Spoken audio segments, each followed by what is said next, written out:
علم میں کمال، خشیت الہی اور سنتوں کی پابندی اور عبادت کا ذوق اور اصلاح کی کوشش۔ آخر میں ایک بات کہہ کر ختم کرتا ہوں کہ دیکھیے اس وقت ہندوستان میں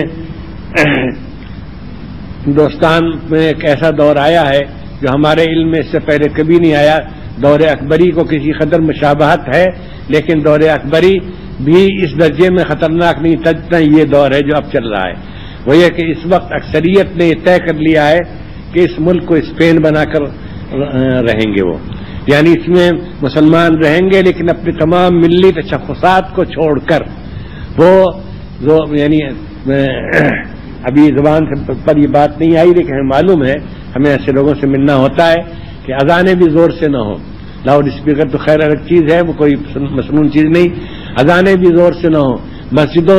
مسجدوں کی کثرت بھی اور مسجدوں کا جائے وقوع بھی اور مسجدوں کا وجود بھی خطرے میں ہے۔ اور بابری مسجد کے ساتھ جو واقعہ پیش آیا اس نے اس کے راستہ کھول دیا ہے، اور وہ ہندو صاف ہندو اخبار نویس اور کالم نگار اور ان کے سوچنے سمجھنے والے انگریزی اخباروں میں جو مضامین نکل رہے ہیں اور ہندی اخباروں میں، ان میں صاف یہ ہے کہ یہاں مسلمانوں کو بالکل ہندو بن کر رہنا ہوگا، ہندوستانی بن کر رہنا ہوگا، یہاں مسلمان بن کر رہنے کی گنجائش اب نہیں ہوگی۔ وہ لباس میں، صورت شکل میں اور زبان میں اور رسم الخط میں اور تہذیب میں، سب میں ان تمام امتیازی خصوصیات سے دستبردار ہو جائیں جن سے یہ معلوم ہوتا ہے اور دور سے کہ یہ مسلمان ہے، یہ کہا جائے کہ یہ مسلمان ہے۔ اس وقت سب سے بڑا اس فتنے کو روکنے کے لیے سب سے بڑی طاقت جو ہو سکتی ہے وہ علماء کی ہو سکتی ہے، وہ ہمارے فضلاء مدارس کی ہو سکتی ہے کہ وہ جہاں کے رہنے والے ہوں وہاں کی مسجدوں میں تقریر کریں، جمعے کے دن تقریر کریں، عیدین میں تقریر کریں، خوشیوں کے موقع پر تقریر کریں، نکاح وغیرہ کی مجلسوں میں تقریر کریں کہ ہم کو اپنے پورے ملی تشخص کے ساتھ اس ملک میں رہنا ہے، کسی ایک چیز کو نہیں چھوڑنا ہے۔ ہم اس کے لیے بھی تیار نہیں کہ ہمارا پائچہ ٹخنے سے نیچے ہو، ہم اس کے لیے تیار نہیں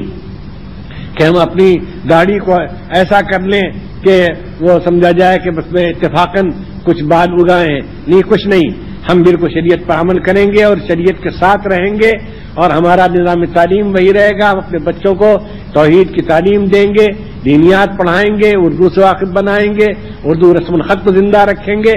یہ سب سے بڑی ذمہ داری آپ پر عائد ہوتی ہے اور آپ ہی سب سے بہتر طریقے پر اس ذمہ داری کو ادا کر سکتے ہیں۔ اس لیے یہ بات بھی سن لیجئے اور دل پر لکھ لیجئے کہ اس وقت کا سب سے بڑا فتنہ جو ہے وہ ہے یہی متحدہ کلچر اور ملی تشخص سے دستبردار ہونا۔ اور افسوس کی بات یہ ہے کہ ہمارے دینی حلقے یا علمی حلقے کے بعض لوگ بھی جو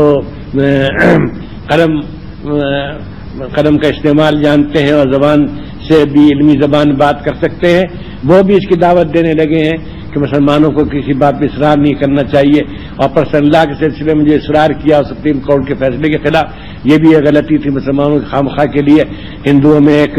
رد عمل پیدا ہوا اور وہ سمجھے کہ مسلمان بہت تنگ دل تنگ نظر ہیں، نہیں، صاف کہتے ہیں ہم یہاں اپنی پوری خصوصیات کے ساتھ رہیں گے اور اس کے ساتھ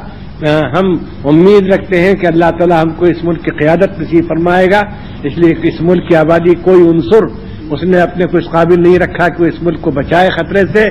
سب دولت پرست ہیں، مادہ پرست ہیں، نفس پرست ہیں، طاقت پرست ہیں، اقتدار پرست ہیں، جہاں پرست ہیں۔ اس لیے ہم عزت کے ساتھ رہیں گے، ہم اپنے تشخصات کے ساتھ رہیں گے لیکن عزت کے ساتھ رہیں گے،